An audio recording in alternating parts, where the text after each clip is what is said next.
हे पहा, काही ठिकाणी मोहरी आलेली आहे, काही ठिकाणी कोथिंबीर आहे. त्या ठिकाणी कोथिंबीर आहे, याच्यामध्ये हरभरा आहे.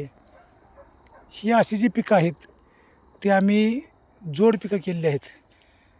शेतकऱ्याला काही एक लागत नाही, शेतकऱ्याला सर्वच करावं लागतं थोडं थोडं. हे आमची काही कंपनी नाही, ही शेती आहे. त्याच्यामुळं आमच्या शेतीमध्ये थोडी ज्वारी आहे, खाली मेथी आहे, हरभरा आहे, या साईडला करडी आहे, पुढच्या साईडला गहू आहे. या ठिकाणी आता कोथिंबीर केलेली आहे. हे पहा, ही जुनी झाडं आहेत, लहानपणीची झाडं आहेत लिंबाची वगैरे. अतिशय मोहक आणि सुंदर दृश्य आहे.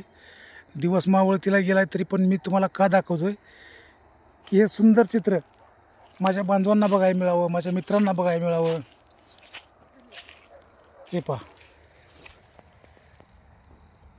हा जमिनीवर झाड लोळलेलं आहे, पण यानं हार मानलेला नाही, कारण त्याला ह्या शेतकऱ्यासाठी जगायचं आहे.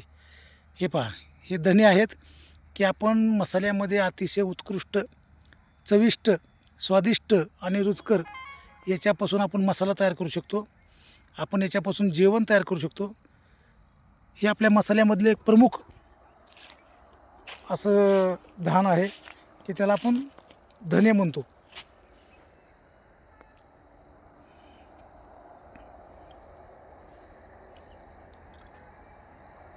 मी आज आपल्यासाठी एवढं दाखवू शकलो, हे माझंसुद्धा भाग्य आहे.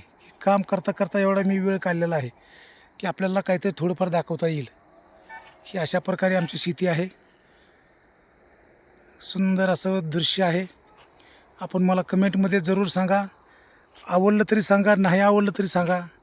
एक भाऊ म्हणून किंवा मित्र म्हणून फक्त वाईट कमेंट करू नका. जे काय चांगलं सांगायचं आहे, एखादा सल्ला द्यायचा असेल तरी आपण देऊ शकताय. हे पहा, हा शिंगडाच ना, शिंगाडा, शिंगडी. हे पहा, कुणी याला शिंगाडा म्हणतं, कुणी शिंगडी म्हणतं.